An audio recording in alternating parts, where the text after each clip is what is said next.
Okay, boys and girls, let's talk about remainders.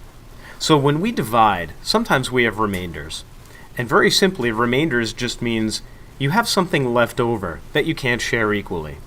Here's an example. Let's say I've got 3 friends and I've got 7 donuts. And I want to give each of my friends some of my donuts.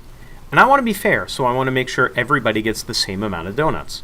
So I'll start handing out donuts to my friends.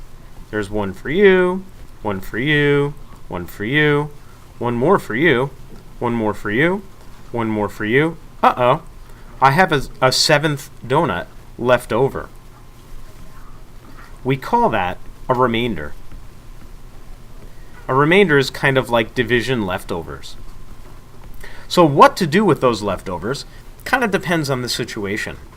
Let's say instead of having 7 donuts and trying to share it with 3 friends, what if I had 52 donuts and I wanted to share it with 5 friends? Well, let's see if I can use the hangman strategy to solve this problem. 5 times 10 is 50. That's a good first jump. And I have 2 more to go. How many 5s fit in 2? Uh-oh, I can't fit any 5s in 2. So that means that the closest I can come to putting 5s in 52 is 5 times 10. That'll bring me to 50. And I have a remainder of 2. So what does that remainder mean? Well, it depends on the situation. If we're talking about 10 remainder 2 donuts, can I say, I'm going to give each one of my 5 friends 10 remainder 2 donuts? No, that doesn't make any sense. So what do we do with those last 2 donuts? Well, there's a couple things. I could eat the last 2 myself and just give the 10 donuts to each friend.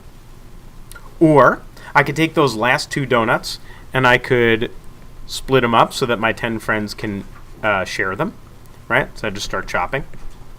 Or I could take those last 2 and throw them away. We have to do something that makes sense.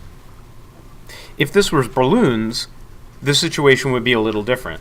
I could give each of my friends 10 balloons, but I couldn't chop up those last 2 balloons and share pieces of them equally with my friends. Balloons just don't work like that. And if you don't believe me, go give it a try. Anyway, that's remainders. I hope this helps.